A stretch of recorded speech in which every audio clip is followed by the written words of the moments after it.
6/15 on May 5th, 2026. Do we have any changes or additions to the agenda? We have one, we have resignations on here, but we don't have any, so Okay, we no resignations. I read that on my way over here and I'm like, No, we're just gonna put that on there this time of year, because okay. oftentimes there are. So no changes. Approval of minutes from March 10th, 2026. Motion to approve the minute. Oh, we can't do You can't that. take action, We can't do hold that. that for next month. Yeah. Okay, so we'll table that till next meeting. Yeah. Moving on to public participation and announcements. Yeah, you could do it. Yeah, we can do that. And we have Julie here. Yes. Hi, Julie Hamlin, parent of Savannah in second grade, or going into second grade, and Lila going into fourth grade. And just wanted to vocalize some discussion that I have heard around potentially combining the second grade classes into one singular class, and just expressing opinion or personal investment regarding the focus on the development and literacy at that age, and how foundational it is to setting up them for future advancements and educational successes in years to come.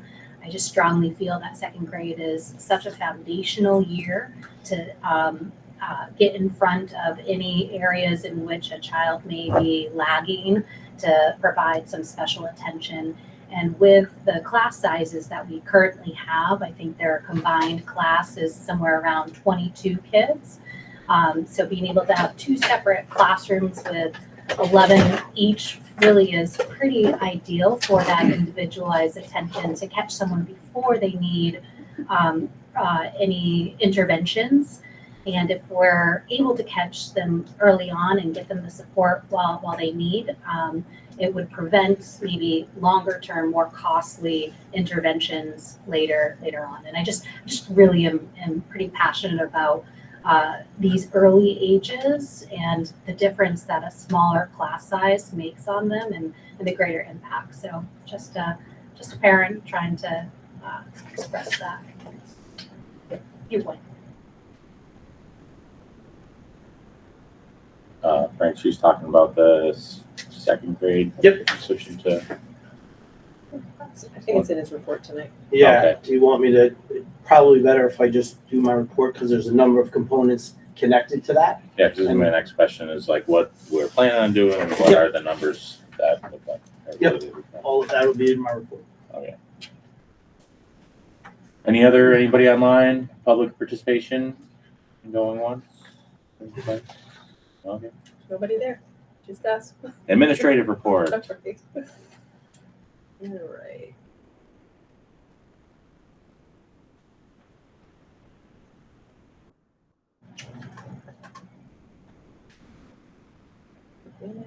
Oops. Well, I know I've updated the front page of my presentation. It must have said January.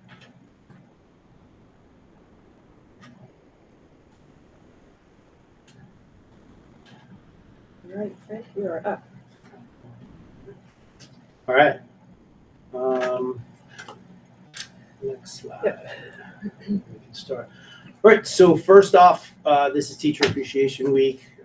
Most people know, and if you don't, just a little shout out. But first to the PTO and all the people that are part of that. We talked about this probably a couple of months ago, that we wanted to do something for our teachers to recognize. And so with their help and assistance, and along with administration, front office, these are the things that we have going on. So just want to highlight. There was a morning breakfast of treats, and that included some donuts and breakfast things. The room was decorated with balloons and thank yous, and the tables. So it was a really nice setting when they came in. So we did a morning breakfast on Monday, I believe. And then today, Tuesday, we did an ice cream bar, which we went around with a little ice cream music, and we just made Sundays for teachers. Kind of did interrupt their classrooms, but just as a little thank you. We are doing pizzas for them tomorrow. We're gonna do a revisit because we have some extra ice cream, so we'll do ice cream again. But the PTO is also arranged for massages Thursday. on Thursday, right? So they'll have that going as a thank you. And then on Friday, the administrative team, front office folks are all making something like our favorite stuff for lunches for them, and we'll serve that lunch, and that'll be like lasagna and sausages and I think soups, and Michael's making Pulled barbecue pulled chicken barbecue sliders. chicken. Yeah. So just a little something to say thank you. I know it's a small token of appreciation for all that they do, but the PTO was so instrumental. So just a shout out to everybody and appreciate the work that's done in this building continuously. As you know, we do an awareness. This month is mental health awareness, and so each month we've done something. Had a little lull in sort of the recognition, but I still put it in our newsletters, and we still have students that do either draw something or write a poem or what have you. So it still is recognized. I just want to make sure we don't lose sight of the fact that it's something that we're doing in this building. So thank you. All right. So this is kind of the slide I think we're talking about. So for next year, kind of looking at some of the structures, and really it's a new schedule. And the new schedule came about for a number of reasons. And I'll kind of talk a little bit about why the schedule we had to make some changes to it, and then what you're going to see within the schedule. So one of the things of creating a new schedule was so that we do not go through 3 PE teachers in 1 year. What we had is a schedule that was just untenable for a PE teacher. If you take a look, when I looked at it, it just was overwhelming. It didn't have the breaks necessary. It didn't have a combination of classes. It really did not create a lot of break and was a bit overwhelming. And so one of the things we wanted to look at was how do we create a schedule that's conducive to an easier ability to give free time, to be able to also do some electives or hit some of the other areas where a PE teacher is vital within our schedule. So that was the first part. The second part was we are now going to be teaching algebra back in our building. And if you're going to be teaching algebra in our building, sorry, she's one of the ones that we bust out. That creates a little bit of a problem where you have to create an extra section of a class. And in doing an extra section of a class, you almost have to create a new block in your class. So in other words, when you're having however many kids taking algebra, that is not an elective, that is not a secondary class, but an actual class, then you have to find out what you're doing with everybody else in the building. And in doing so, you have to create another block within that schedule. So those were the two, that was really the impetus behind all of this, but also, again, things like PE. So we are going through our schedule. It's not finalized yet. We're working to fit in things like making sure lessons are being addressed. Making sure that lunches are equitable, meaning that we don't have too many kids at one time, and then offsetting that with PE classes that we've been working on. So we're at the final stages. There's been a lot of input into what that schedule would look like. I'm pretty, to be honest with you, pretty happy with all the input that we did receive and how everyone was able to work together. Some of the things that you're going to see in the schedule, and this will help address the first grade, was an algebra class now that is a full class that is being taught in this school. Is it gonna be mandatory, you think? It is no. So it is what we did in this criteria for it, we just sent out an email. So far we have 10 students that'll be taking an algebra placement test this week coming up. So we took a look at that. There were certain criteria of recommendation test scores. I sent out something to parents. They responded. This placement test will help that. We also will have a leadership block. So without our day, all of our students at the middle school level, a few days a week, will be taking a leadership block. That leadership block could be a number of things that we do: working in the kitchen, working in classrooms, working in maintenance, working within our community, within our grounds, what have you. And that's something that's new and added to our schedule. The first grade class will have one, the second grade class will have one second grade class. The reason behind that, to lay it out, is the first grade class, the current first grade class going to second is the smallest class that we have within this building. There's 22 students.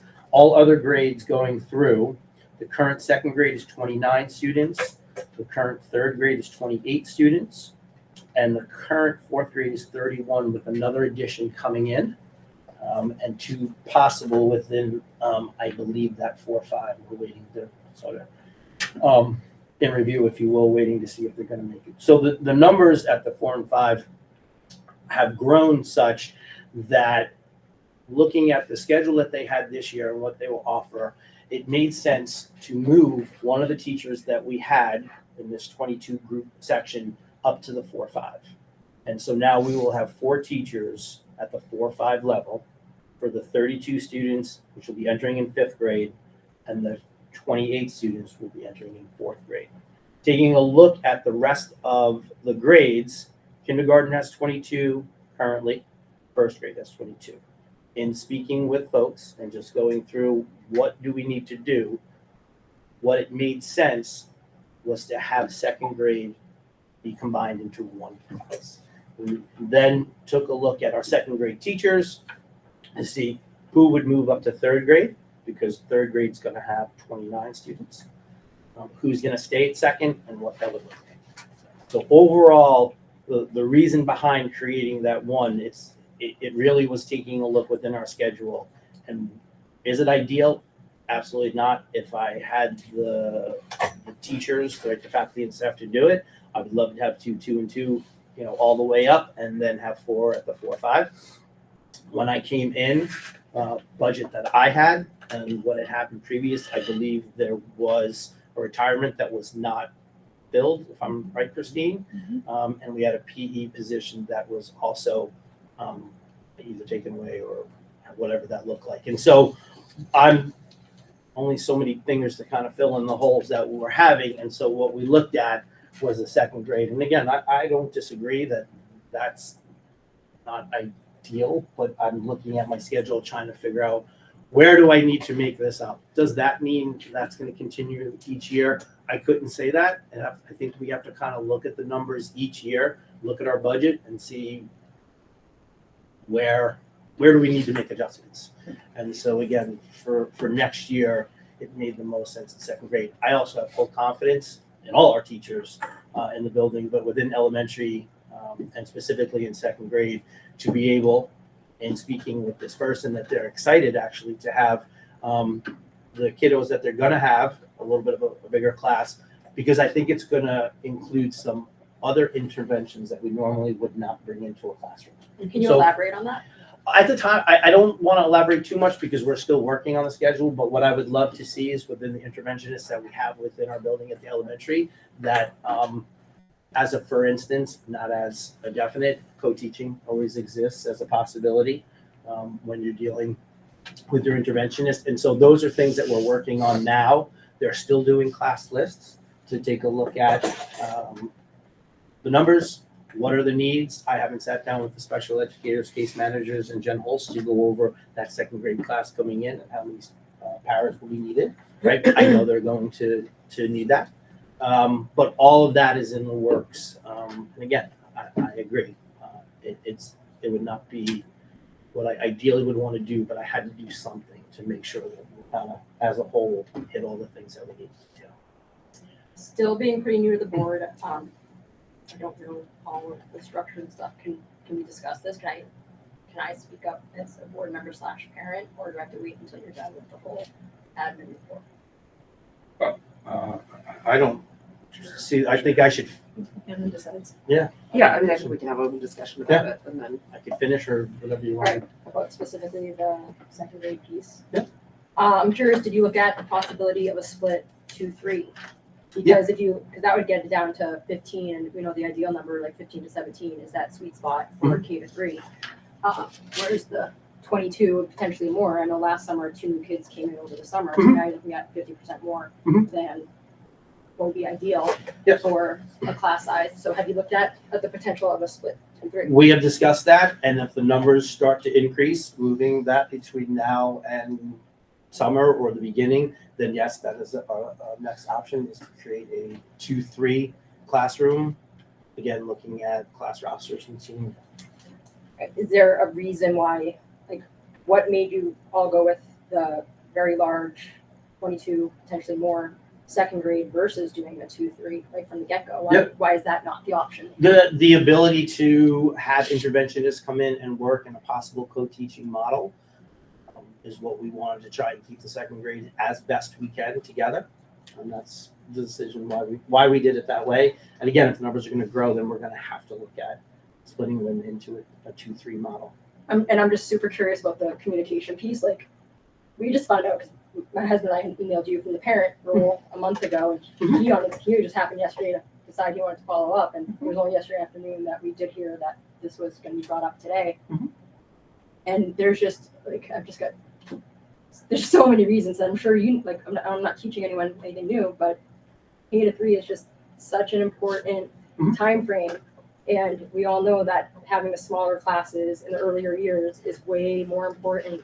They can handle the larger classes as they get older. I'm not saying a class of 28 would be ideal. I'm just thinking there'd have to be other creative options rather than putting at least 22 second graders in one class together. I know my own first grader, she has a really hard time the days that she has her specials that are combined. It is so overwhelming. And I'm just thinking, if that's her every single day, this is like, and she's probably not the only one. This can be a make or break moment for so many of these children. Those that are afraid to speak up, but their teachers know them so well. I don't know any of these teachers personally. I just know as a teacher, it's hard when you have 22 plus kids that now you have to know each of them individually.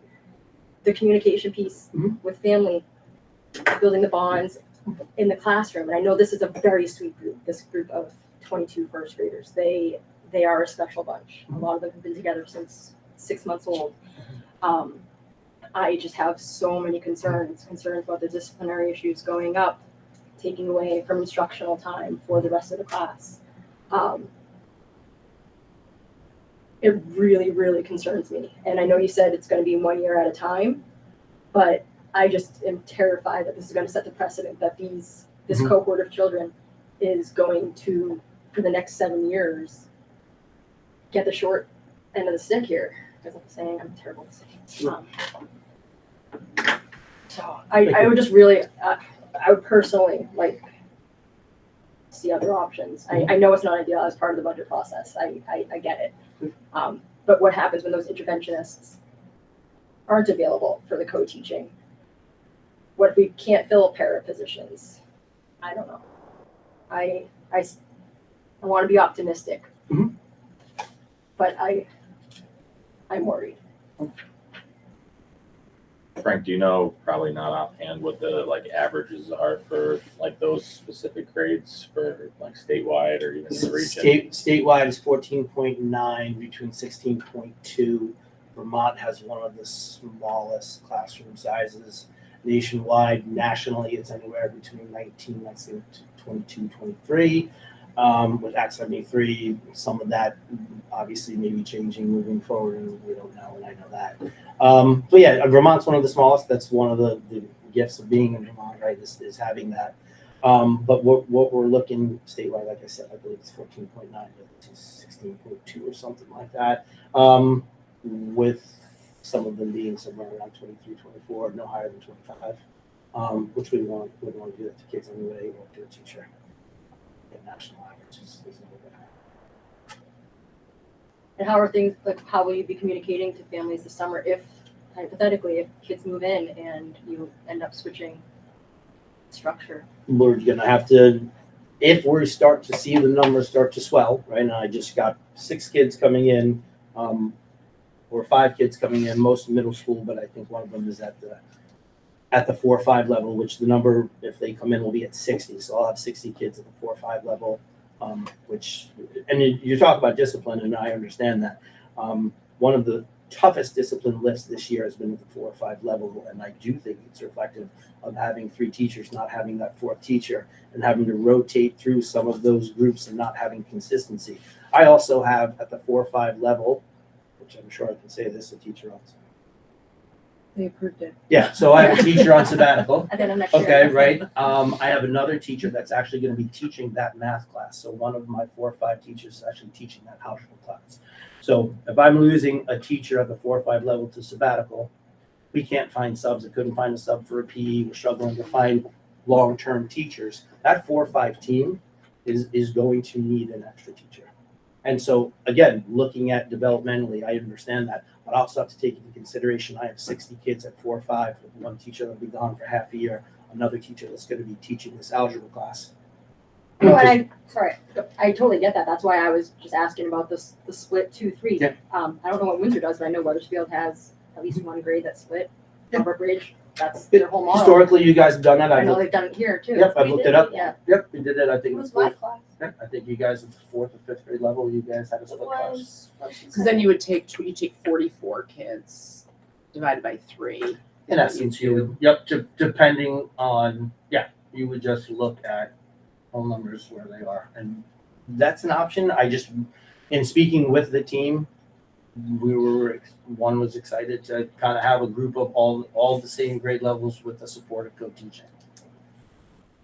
Co-teaching meaning that basically that teacher would have slightly more access to the reading interventionist? Yes, more access to interventionists, to be able to plan out lessons, to be able to split students and working in different groups. Which you would have to do in a 2-3 as well, or any Correct. combo class, because You'll have you've got two range of grade levels. level Correct. curriculums that you're responsible for teaching. Mhm. And oftentimes ELA, social studies, it's easier to Mhm. combine the grade level curriculums. Yeah, Math for is reading and really, math. it's really hard. I did it. And Yeah, it's really challenging. So I think they're weighing the challenges, right? We're not done with registration, and if numbers start to move in the direction again, then we're gonna have to sit down and say, okay, we're starting to so see. I apologize for stepping into this conversation late and also just sort of like still learning kind of board protocol and things like ultimately these kinds of decisions get made really by the administrative team, right? With just like, because, so I want to just be like a little bit careful about like how much we, the board, weigh in on your choices about Mhm. allocating teaching. And acknowledge that as board members, most of us are parents. And so as we do hear about these things, when a sabbatical for a 4th grade teacher who is beloved and amazing gets proposed to the parents of 2 rising 4th graders, Yes. it's a different conversation than if we were, so I want to say that I hear a lot of what you're saying as really, really important parent feedback. And then also just to say, like, as the board, our amount of weighing in on those decisions is we probably just have to be, that's not so much in our scope, right? Like just for clarity about that. So maybe that should have been public participation on my behalf. I don't know. Well, I didn't know either, and so but I mean, You play 2 roles. So- yeah. And But I am just curious, like, again, has this decision, it sounds like you've really made this decision in concert with the 2nd and 3rd grade teaching teams. Would you say, like, you've really gone to them to say, like, here's the dilemma, and you feel like from them, you've heard a preference towards the challenge of having 22 kids in one class versus the challenge of you have to do 1st and 2nd grade math? Is that fair? I brought it say? to the faculty. Yep. Yep, and we discussed it as a team because there are implications of algebra being taught within the building, which then changes the entire schedule, which then, in doing so, takes a member of the 4 or 5 team up to algebra at the middle school. Yep. So all of those things, while it's a domino effect, we had a discussion as a faculty in several different areas with several different teams and trying to understand how best to approach what it is that we need to do, and then what are possible solutions. And so, this was definitely made, I'm not kind of with them, Not hearing crazy. from them about what they, I'm not just crazy. another, like, so again, when we like look at the budget, we always sort of approve certain like, positions, et cetera. And that's really what we do, right? We approve positions, not funding for budget lines like, what I'm getting at is like what we're now experiencing is the really unfortunate impact of the cuts that we've had to make as budget, right? We don't feel that there are enough teachers in the building for the kids that are here. And there's not any opportunity at this point to flip funding for paras. Like, should we say as a board, like, okay, seeing what is coming, what we would say we prioritize is a classroom teacher over 2 paras, that's done. Like, because that is. Signed a contract. We've already signed that contract. Got it. Okay. Yeah. Fine. Okay. Yeah. Okay. Just curious about So that. that But could- like, that let's could say be they done. hadn't. Okay, if they hadn't, it's not like that is like when the town votes on the budget, they're not voting on that granular level of That's correct. allocation of funding. Okay. Correct. Okay. So that's not an option to like reallocate faculty fund or It would be after town meeting before before contracts contracts are signed. Got it. are Okay. issued. Okay. So it's like a month, Okay. or as part of the budget process. And so the 64 5s will be divided into 3 groups of 15. So the alternative would be somehow you make 4 5s. Yeah, we're working on what that structure would look like if they're gonna teach individual, if they're gonna have two sections, each 2 teachers per grade. Or if they're going to rotate like they've Right. been doing. Correct. So that's not been totally planned out yet. No, that hasn't been planned out, Okay. and like I said, the schedule, it is difficult, as everyone, I'm sure can understand, a K-8 schedule, and especially, again, I go back to PE, but you've gone through 3 PE teachers in a year and whatever it is. Yeah. And since all students have to take 2 PEs, that really drives how much is available in your schedule. And you bring algebra into the building, you do create another section, which almost creates another block if you're not creative. We are creative enough to be able to simultaneously have math going on and bringing up a 4 or 5 person without having to add that extra block, which Yep. is what we thought. But again, in also doing so and knowing that we're not gonna have certain personnel for half of the year and moving, I think it makes sense with some of the discipline that we saw this year at that level to help support those kiddos as well. And dare I say, like, we go through this and whatever the case may be for what, whether we split and do a blended classroom or what have you, obviously, as the year's starting to go on, I will look into like, maybe I may come next year and say, hey, this is what we need.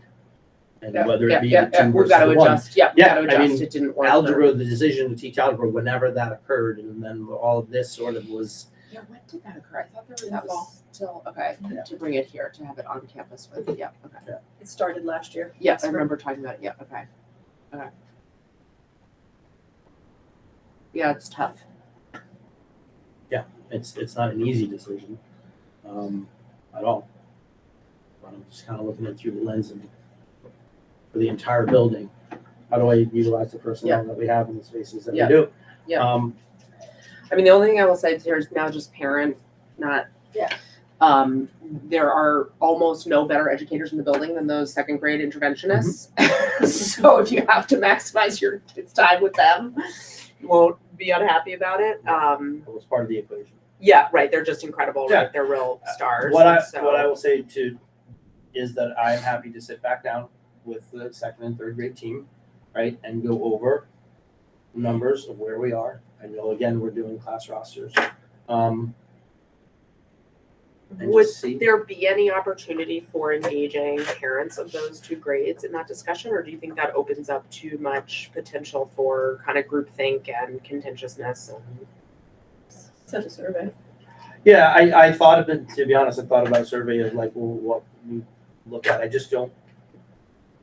I'm always open to feedback. Hearing what we need to do. I just want people to understand they provide the feedback, but it doesn't.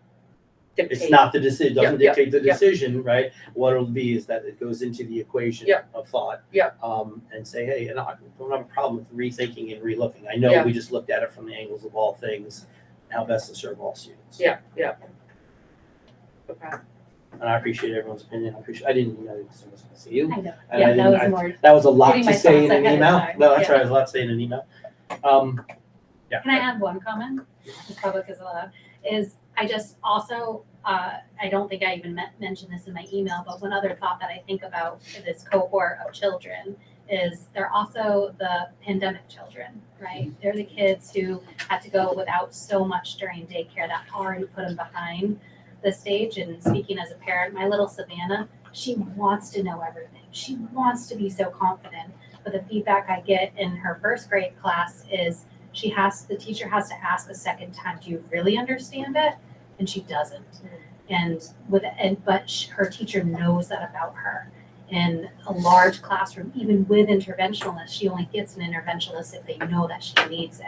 She will fly under that radar because she's so confident she wants to get it. She's got that drive, but she needs that extra little nudge, and that's what we miss, and this cohort missed a lot in their early education years. So that's my last thought on it. But I appreciate the challenge very much.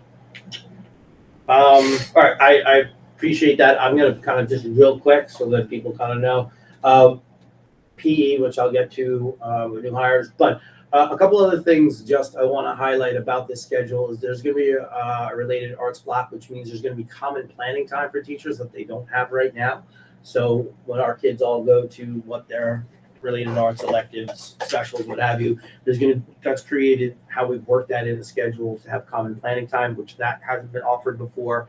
Which obviously will lead to letting more student success. Structured advisory, which is something that I'm looking to do and include an equity component in there with our equity coaches and the work that they're doing. And Dear Time, drop everything and read. I'm trying to structure something in there as well. And the schedule of that, and there's the work that has been done on the schedule, I cannot compliment enough. But things like that are what we're trying to put into the schedule. So just some highlights there. I haven't seen a deer in a long Yeah. time. That's a mental health awareness, which we did.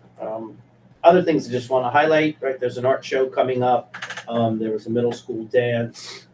There's a play on the screen. There we go. So just highlighting some of the great things that are going on outside of going through schedules all day. Next one, please.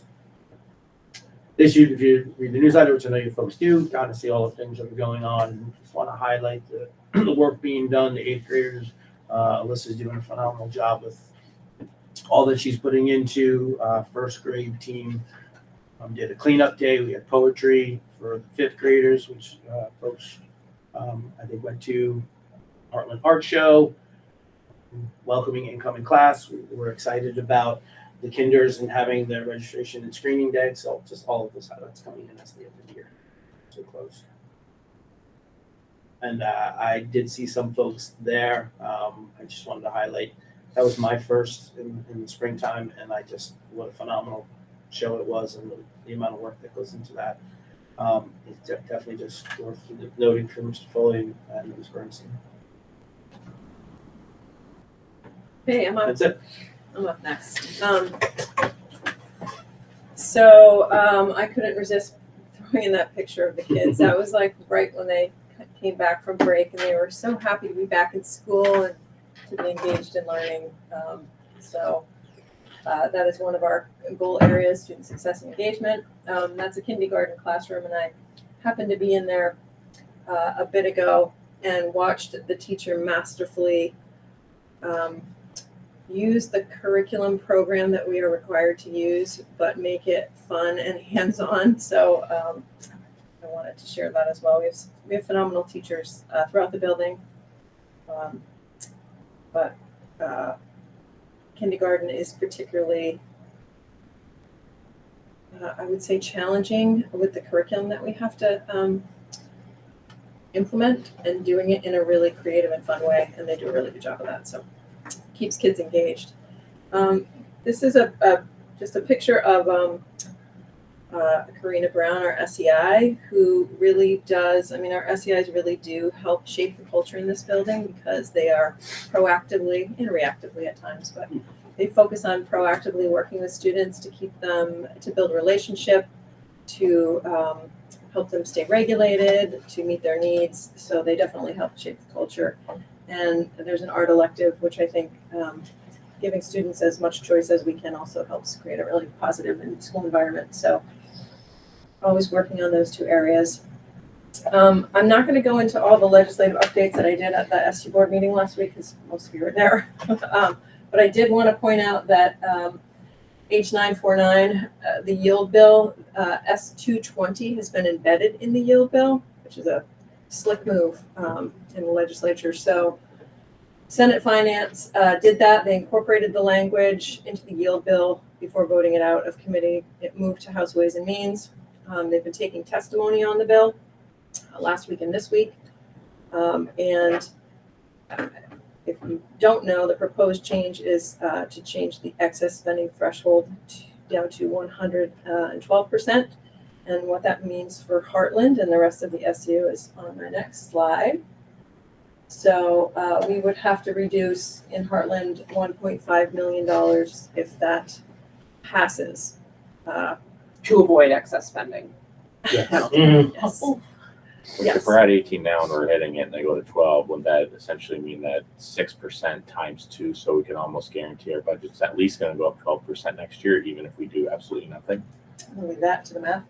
It's a little different. It's a little different. It might be worse than that because that's before any health insurance increases, contracted agreements. Yeah, I was just saying if we didn't If change everything stays anything the right same. now and it went from 18 to 12% Yeah. difference, So that's right, 6% of our budget we'd have You'd to be pay. double taxed on that. Double acquisition. tax. Double that, tax. Yeah. So from what I heard yesterday, it'll go to conference committee. And when it comes out of conference committee, it'll be an up or down vote. But this is what Elizabeth thinks will not pass, right? Is what she said? I think she's not sure. Okay. But this was the one that she said, I don't think it will pass because of how they've tethered it to something else. Is that wrong? Was she talking about something I else? think she said, I think Okay, that's what Okay. she's talking about. I mean, not, obviously, we just have I to mean, wait this and is see, but- this is what they're calling the bridge to the foundation formula. Right. which will be Just worse. inching down the Which will pain be or worse. inching up Yeah. the pain, I suppose. Yeah. Yeah, so I just wanted to bring that to your attention. There may be a I like the call. foundation formula. Right. With this, you would have a choice to overspend. You would, The excess right. spending with the foundation formula, you would not You won't. Or you can raise 10% in excess, right? for 4 years. Yeah. Just for years. There may be a call to action this week. All the I will- classes are gonna be 22 kids. I will be reaching out if we need to advocate, because we might need to send Okay. letters Okay. this week or early next Okay. week, so, okay. Just while you're on, is this the end of legislative update? Yeah. Have you heard anything about capping tuition? Does anyone, as they talk about foundation formula, think that it would also be appropriate to apply a I foundation haven't formula heard to that in high a school while. tuition levels? I haven't heard that in a Okay. while. Should we be advocating for that? There was some talk of taking tuition out, And it didn't go anywhere. and it didn't go anywhere, right? Okay. Yeah. I might reach back out to, I did talk with Connor Kennedy, who's Jill Krowinski's speaker of the, or chief of staff, who's a Hartland, Okay. kid. And I might just reach back out to him to see, because I don't. it think is that- crazy, right? That they're saying you can only spend this much, but like you're allowed to be charged Yeah. 3 times as much that Yeah. by a neighboring town within the same state and legal framework. Yes, there was also a request from, Yeah. I can't remember Well, who no, it was only if from. your town is Yeah. officially. Yeah. in But it. they talked about last night at the Mount Scottney board meeting, signing a statement basically saying we don't, our independent schools are not held to the same standards, Mhm, QS standards, but they receive public dollars. And so some people think that's wrong. And Mhm. so, Once I sent that email, I didn't understand, I didn't know that there's only 10 schools that are over the threshold at 118%. And 2 of those 10 are exempt from, even though they take our Yeah, state dollars right, and they send them to New Hampshire, they should be right, quadruple, not double the excess spending Right. threshold, but they're exempt and they're like 2 of the highest That's correct. cost per that's pupil, correct. which is One of like them's the most. mind blowing. Yeah. Mind blowing. Will Yeah. they be applied, will the foundation formula apply to them? No, I don't think Because so. they're interstate. They're interstate. So So how will, okay, sorry. we should double check on that. They're created by an act of the U.S. Congress, so the state can't touch it. Right.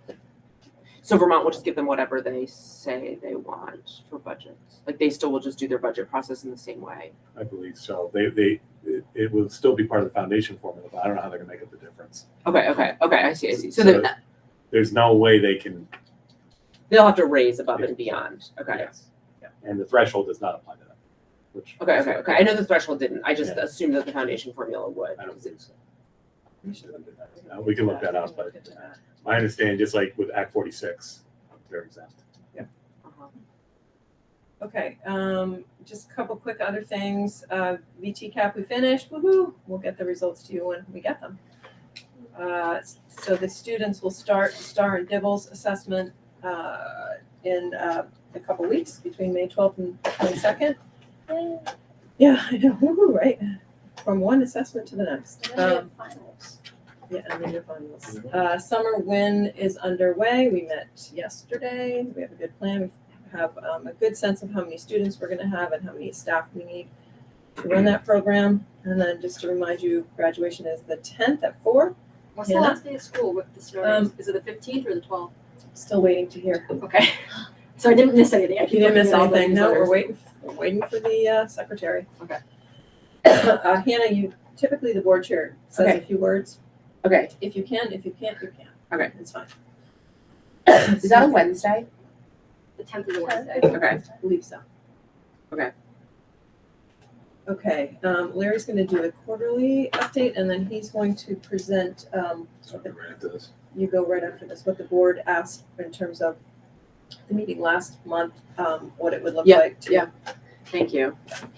So let me pull this up, Larry, so you can see it. So quarterly updates, Hartland is in good shape financially for the fiscal year. I'm just going right to Last the page. last page. I can make it bigger, I think. And we have projections, there's a lot of forecasting of revenue. The way we feel right now is, as of March 31st, you were gonna end with a slight surplus. I say slight, it's a big dollar amount, but percentage-wise, it's a small amount. So it's not, we don't really, until we do the budget process for the next fiscal year 28, is when you'll decide what to do with any surplus you may actually have. So as you read the financials, the first page is revenue, and then I go into a summary page of the expenditures, and then the detail of the expenditures. The last page is the full summary, and that's what we're looking at. As of March 31st, you had a projected $402,000 and change surplus. So, good news for Hartland from that perspective. Any questions on the financials? Okay, We're in the black, not the red. That's good. yes, better to be in the black. That's good. All right, you're gonna share, right? Okay, Okay, so I'm gonna start. all right, so our current spending situation, and you were just talking about this, is when we budget, we focus a lot on the K-8 districts, and a lot of the cuts come from the K-8 part of your budget. The SU has a lot of fixed costs, special education, that's a big part of your budget, and admin and operations is a smaller part, less than 10%. Food services, less than 2%. I'm sorry, less than a little over 1%. And ECP, the early childhood program, a little under 2%. Tuition is about 28% because you don't operate a K-12 district. You operate a K-8 district, and you tuition out for high school. So when cuts need to come, they come from the blue spot, mostly. Now, there have been reductions at the central office, but mostly they come from the blue spot for Hartland. It's very similar to our other K-8 operating district, which is Weathersfield. They made cuts this year because their budget, after it went down, and all those cuts came from K-8. If you look at, this is going to look at the last 5 years, the green line is your approved budget, and the blue line is a tax rate. There is a loose affiliation between the budget and tax rate. In a lot of states, it's a correlation, but in Vermont, it's kind of depends, right? So, but mostly there is a slight correlation. You've had a budget increase on average of 8.8% and a tax rate increase of 8.5%. How could you have budget increase of 8.8% with your enrollment going down? It would be because of high school tuition, SU special ed costs. And speaking of enrollment, so I started working here in 2006. In 2004, there were 377 students at Hartland Elementary School, K-8. Hartland has lost 43% of their students in 22 years. So even with the 6 that Frank is talking about, that would put you from 221 to 227. Okay, and that's where the pressure is, and that's how you get 8% budget increases. Because if you lose 10 teachers, you don't lay off a classroom teacher. If you gain 10 students, you don't lay off, you don't hire a classroom teacher, right? It happens over time, and that's where Vermont's in the situation they are, and that's why there's been a lot of talk in the last couple of years, 2 or 3 years, about consolidation, mergers, etc. So Christine asked me to run the numbers about what it would look like if we did merge. So you can see these are all your school districts in our SU. Hartland up top at $11.8 million budget. There's your LTW-ADM. And to get you edu spending per LTW-ADM plus the excess spending threshold, with the current law the way it is, not including the parade of horrors that Christine just presented about S220, right? I'm assuming in all my projections that I didn't know about S220, right? So we're assuming the law is at 118% for excess spending.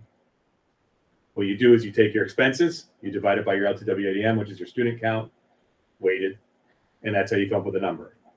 To make it simple on this, I'm adding the excess spending in because it is a law. You can see Mount Scotty is 16.6, and they spend about 2,000 less per student, roughly, than Hartland, and Wethersfield about the same, about 2,000-ish less per student.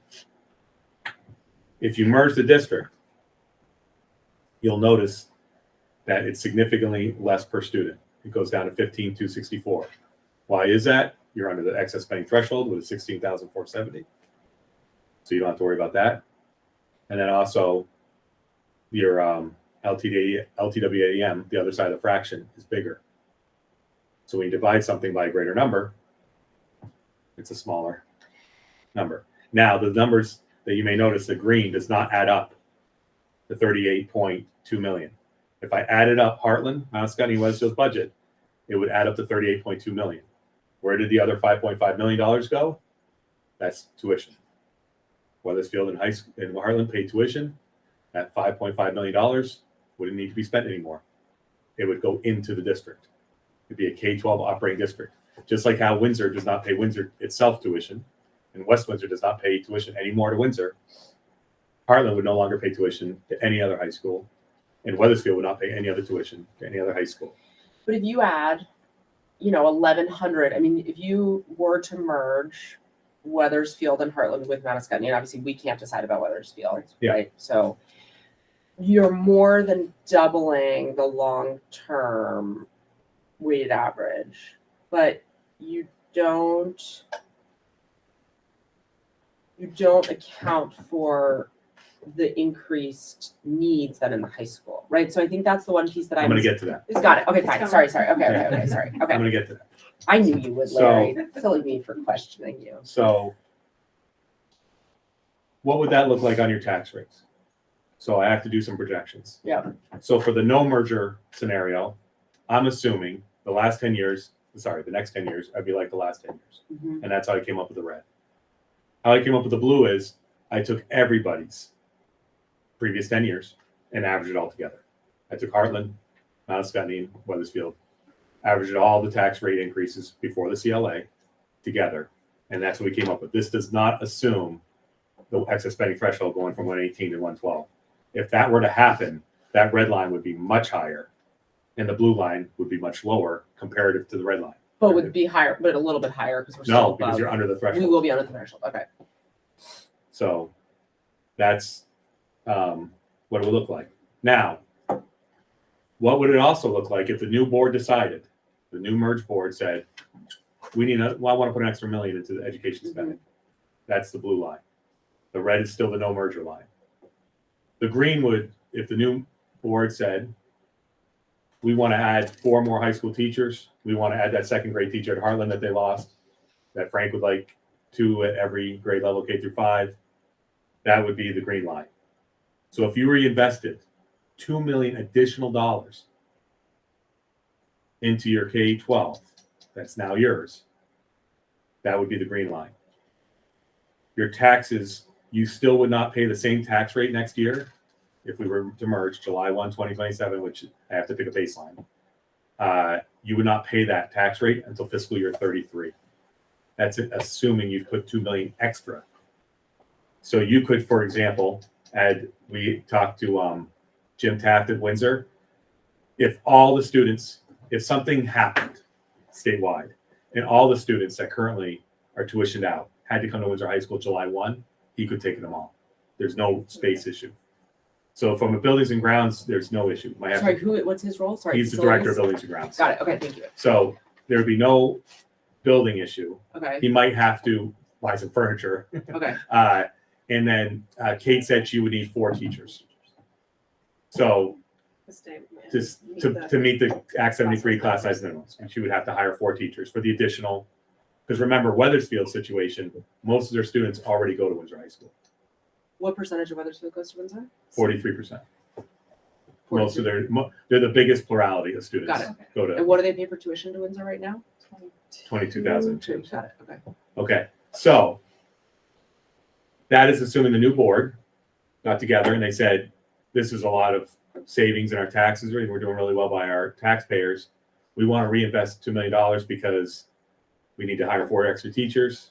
We want to make the second grade whole at Hartland. Mm-hmm, We want to hire more interventionists. mm-hmm. We want to pass a bond that would now be paid across 4 towns instead of 1 town, so that Hartland does not longer have to have their cafeteria and their PE classes in the same room, for example, Additional programming. or additional programming, whatever the new board decided to do. My larger point is that green line wouldn't come close to touching the red line. Mhm, So mhm. that's where you can put money back into education spending that is currently leaving the district. Mhm. Some of it. All right, so now what would that mean to a $250,000 house? Because when we talk to people with a budget book, that's where they automatically open up to. Mhm, mhm. So the fiscal year 27, that's my baseline. That's the budget that was passed by your voters in March at town meeting. We estimate a $6,400 total taxes paid for a $250,000 home. If we merged on July 1, 2027, 2026, that would be $4,981. You would not pay in taxes what you would pay for fiscal year 27 until fiscal year 33. And that would be a $21,273 estimated savings for Hartland taxpayers over 10 years. Mhm. If it was a $500,000 house, that would be $42,000 in savings. If it was a $100,000 house, it'd be like 11,000. Mhm.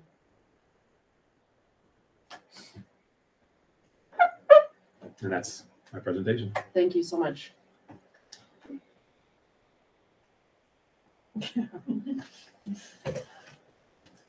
So,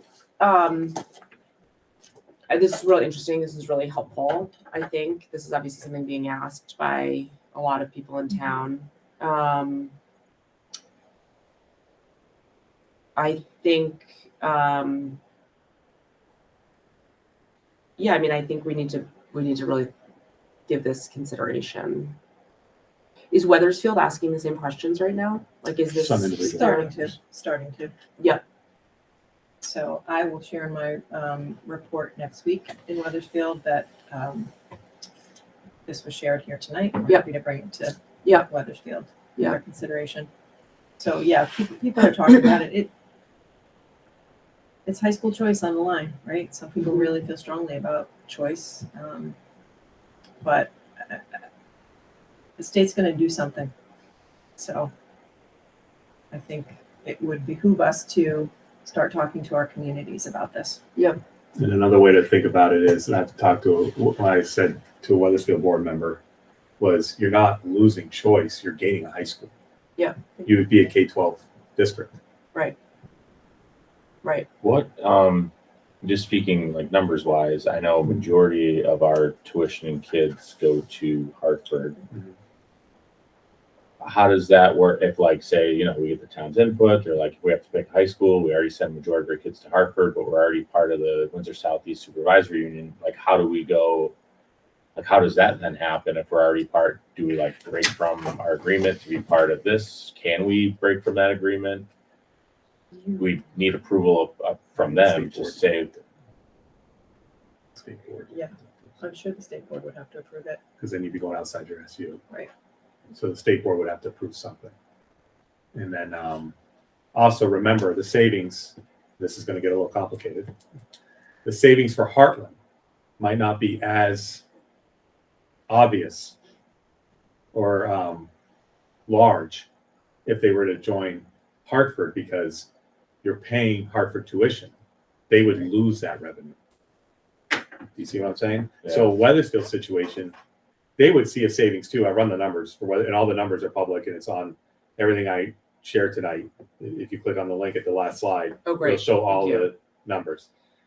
But since Weathersfield sends most of their kids to Windsor, they would see a savings too, but the lines are closer, okay. right, than Hartland, because you're joining a district and you're spending more per student. So as things get equalized and the divisor's bigger, Yeah. then that's why it gets down to 15,000.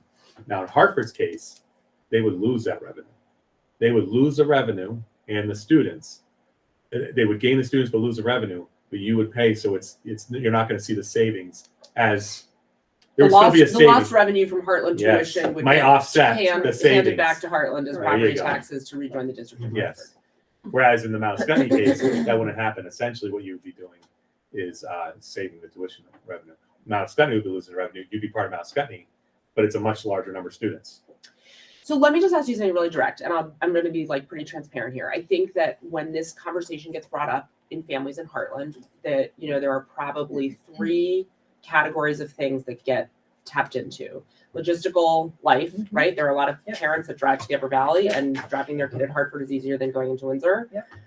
Academic and extracurricular offering, Mhm. and then just some like good old fashioned elitism, right? We can't do anything about that. We're going to just say that third of response, we're going to have to ask people to like sort out with their therapists.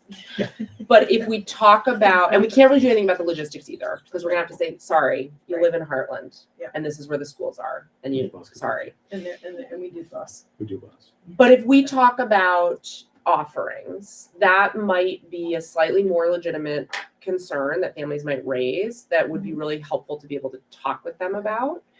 And the ones that I see people coming up with in particular would be sort of advanced academic offerings that certain families really feel like they're getting more access to in Hanover. For example, I mean, I do think Hartford too, but I definitely think that if people are feeling incredibly academically oriented, they will cite that Hanover is the place to get that.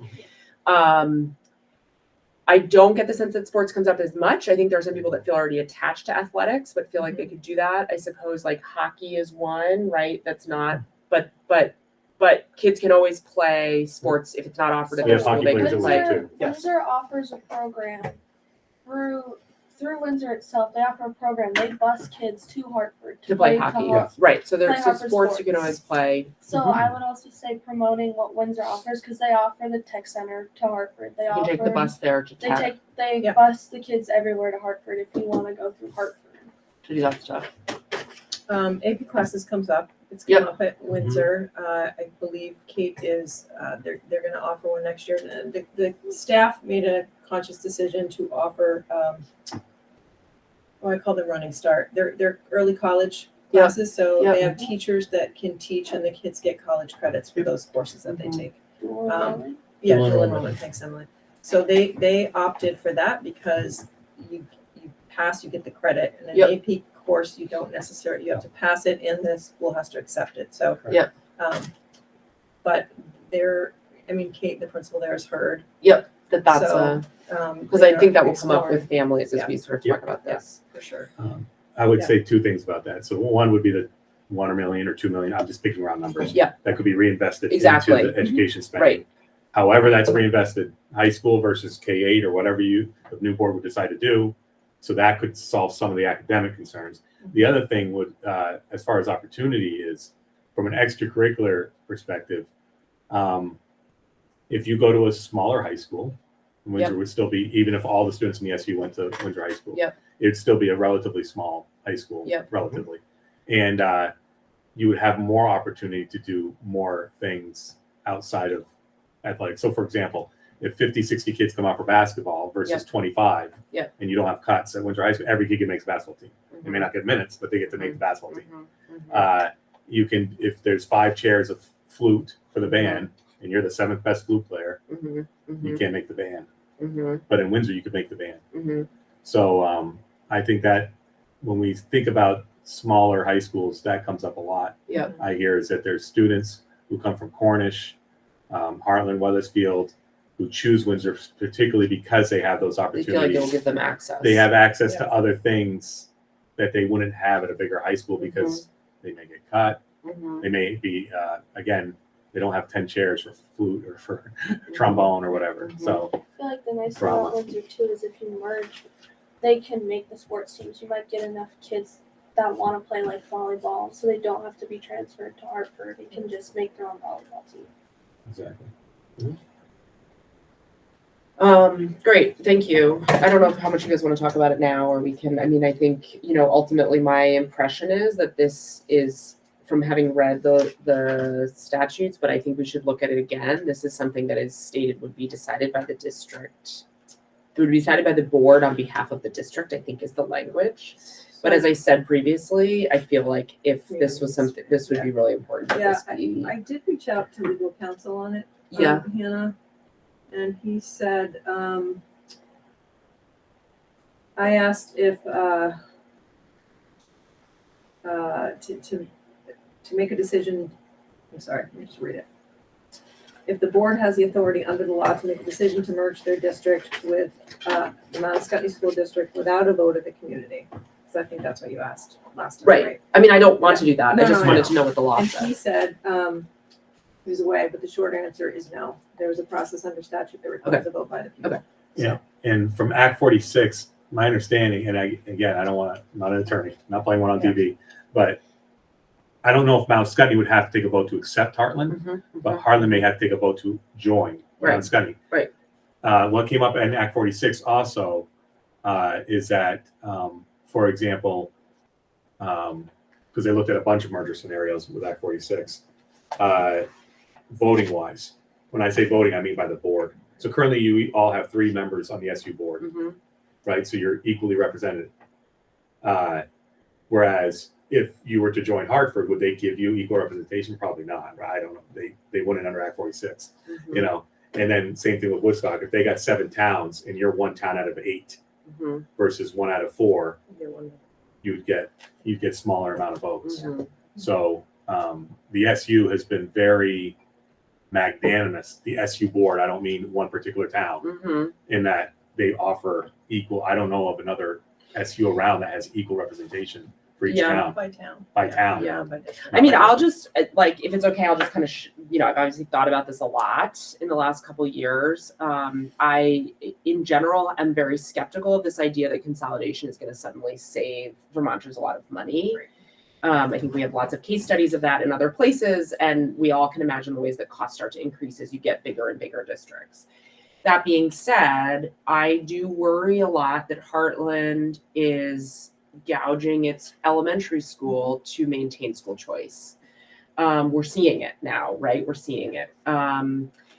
And it really begs the question, like, for what? Like, what is it that we are all so attached to about school choice? It may have been the reason that many of us chose to move here, but is it the reason that we want, are there enough good reasons to continue it when we sort of see financials like this that we know hurt our kids at the lower levels, hurt our neighbors?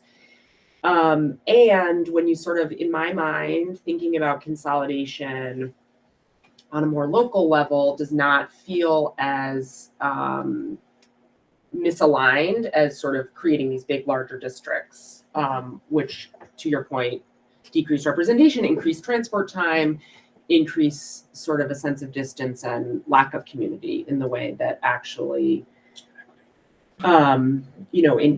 engaging with what is our current SU in a more kind of all-in sort of way would protect resources and actually potentially enhance opportunity for everybody. I think, again, I feel very strongly that this would have to be really, very much discussed at the community level and voted on by the community level.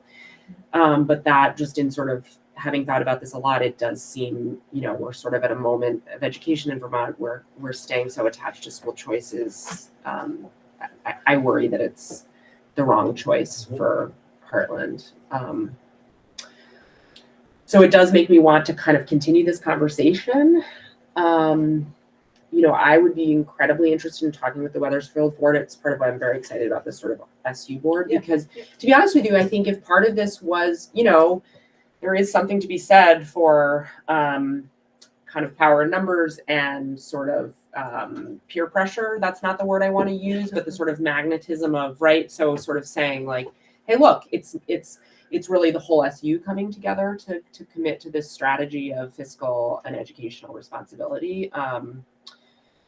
Because that could be really neat to sort of have it be that, it's not just Hartland kids getting tacked on. It's really that we're saying like, no, we're really restructuring. Maybe it's even a question of saying like, we don't call it Windsor High School anymore. We call it Mount Escutney High School, right? That we sort of think about how can we cultivate ownership more broadly amongst the multiple towns. I love how Larry put it. You're not losing choice. You're gaining a high school. You're gaining a high school. That's right. And it's somebody wrote a really thoughtful response to this when it was recently flared on the listserv that just sort of said like, the school choice thing was kind of initially this like a consolation prize to towns that didn't get high schools, right? In an era where people were really staying much more local, not driving all over the place, not, this was sort of like, sorry, we're not going to build you a high school, but you just get to go to whichever one is closest to your house, right? And over time, with all of the ways that the sort of bizarre architecture of the Vermont education policy has morphed, it's become weirdly it's become a little bit of golden handcuff, right? Because it's become this thing that people feel very attached to, but that is extremely expensive. And, ideally Vermont would say, we're not going to allow towns to charge tuition that so far exceeds what we state is a reasonable cost for educating children, right? That would be ideal, that they say like foundation formula applies to tuition, but they're not going to do that, it doesn't seem. And so, and, to your point, I do worry about this idea of these larger mergers because it does not seem there's construction funding coming down the pike anytime soon. So I think as a town, as our town, we sort of have to think like, what is the kind of safest harbor to, dock in? So I would be personally very interested in finding a way to kind of move this forward into discussion with both Wethersfield and the town. And I don't know the best way to do that. People are going to show up with pitchforks either way. Well, I think you can. First of all, you can talk to the Wethersfield board chair at any time. Okay, that's what I should do. I'm happy to connect the two of you and maybe start there. But I think you got to get community input. So that's a community engagement night, a forum of sorts where there's a presentation and you listen. Yep. And which we've done. Yep. And it was a very resounding, like, we believe in school choice. So that's, but we didn't really present the financials. Right. And that was a when was that? Well, Yeah. Right. And also, I think during the Act 46 process, the two districts that did merge in RSU, Windsor, West Windsor, I was at all those forums. Yeah. And West Windsor was, if you would have taken a vote of the people who showed up, it would have failed, right? Miserably. But both towns passed it 3-1. Yeah. In the voting booth, they voted to merge. Right. 3-1. Right. But because everybody you would flips never to the page that says how much. Well, and they maybe the ones who voted to merge didn't come to the meetings. Yep. I mean, who knows, right? And that's a small town, 3-1, right? So you would think that anybody wanted to go at 1,000 people. I will say something too, though. I mean, sorry, we should move on because I don't want to spend too long on this tonight. But I had a conversation with a parent recently who said to me, to be quite honest, I sort of wish I didn't have to help my kids choose, right? So there may be a lot of parents who would say, yes, I want school choice because I want this, but that really in their heart feel like, ooh, what a hard thing to have to feel like we're picking, right? Well, and that friends are getting broken friends, up and that, there's one is better than the other, when in reality, like. It's also interesting how it goes in fits and starts. So for over 20 years, I've been here for 20 years. Wethersfield, when I started, it was probably like half and half. And then it was overwhelmingly Windsor. And then lately there's been some Woodstock, but still the plurality of Windsor. At Hartland, there was a big Hanover for a long time, a big plurality of Hanover. It was always cut up, and a lot of Sharon and a lot of Thetford. And now more recently, it's a little more Hartford, right? And I think that's all because of the cohort of the kids. Mhm. When They the go kids and their together, friends right. go to one place, more Right. friends come. Right. There's also a lot of people work at Dartmouth, so a lot of their parents drive past, semi-drive past Hartford along their way to work, so Yeah. they can just drop drop their the kid kid off. off at Hartford. Rather than take the bus. I do think also, I mean, I think people get involved with activities at Hartford I and feel like Woodstock Hartford early, promotes their sports a lot more than Windsor does, and Windsor's, since they're so much smaller, they kind of get shut out more Mhm. because Hartford's bigger, so they have the bigger like sports like Mhm. football and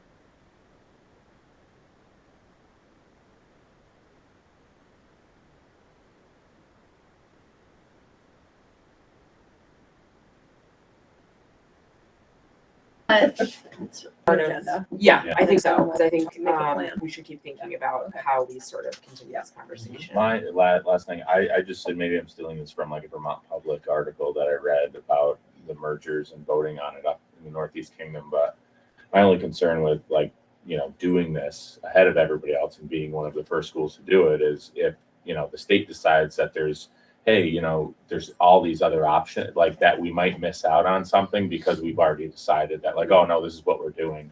I don't think You're this- not gonna decide you're not gonna miss right anything. now. But, well, I mean, it's gonna be a process. I think we'll know more by August, right? I anticipate the legislature is gonna go a little longer than they normally do.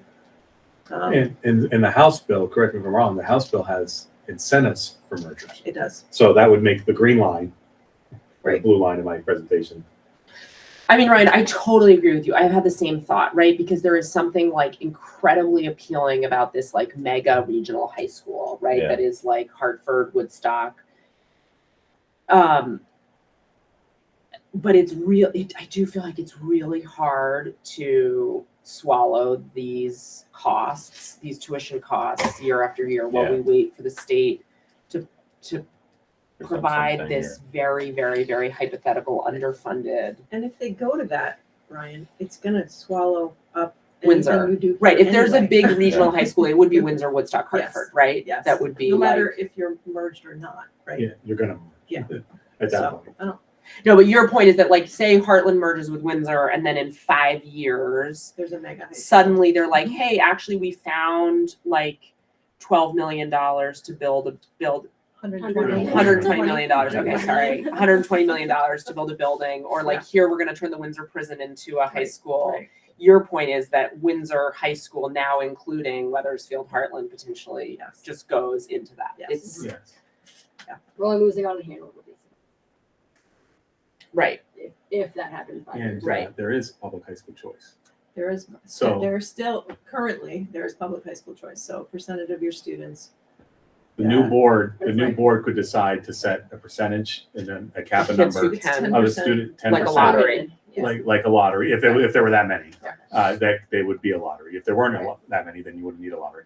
And there would be no dollars changing hands. Okay, got it. So it would still exclude Hanover, or would It it would not exclude because Hanover. it's It would It would exclude state? Hanover. Okay. It's Vermont It's schools. Vermont schools only. But for example, it could go from Woodstock to Windsor, Windsor, Woodstock, Or Hartford, or Hartford to, Anywhere. Okay. and it would not cost the We have- new board any We money. have 2 Come. come and 2 that go. Got it. Currently at the high school level, so. Yeah, but. And that's been existing law for a while. Yeah. We'll put it on the June agenda. Okay, Yeah, I'd like to include Heather in Yeah, the for sure. conversation. yeah, now you have 3 hats to wear, as will she. School board member, parent, Yeah. out of district educator.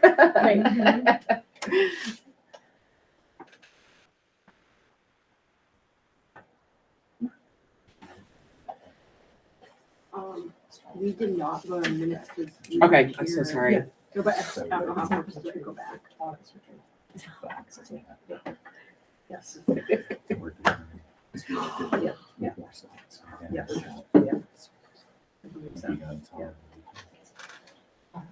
Okay, so.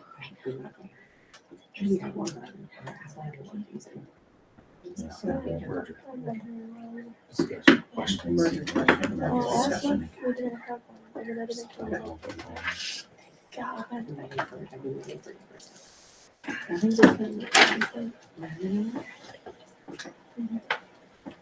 She's in charge. Wait for Hannah. Oh. I'm so sorry. I'm so sorry. Okay, so we're gonna move on to items for discussion, correct? Or do you want to go back to the minutes? Why don't we move back to the approval of the minutes? You can do that. Yeah. So I'll take a motion to approve the minutes, March 10th. Go ahead. So moved. I'll second. Great. Any discussion? All those in favor? Aye. And great, and then we will move on to items for discussion. We have no resignations. Great. Yep. New hires? Yes, right? I have one new hire for the PE position, Mr. Cole Boone. Oh, He came, I was here at least twice, met with students. He actually sat in on some PE classes, met different areas of the building. He comes to us from Claremont. I believe he is currently a PE teacher, Claremont Middle School, and has been there for 6 years. And so we had a number of candidates that we kind of went through, and it actually came down to a couple of folks, but in the end, given his background, his references were great, and we have put him forth Mr. Colburn. Great. We'll vote on it, yeah. So I'll take a motion. I will motion to hire Mr. Colboon for PE teacher.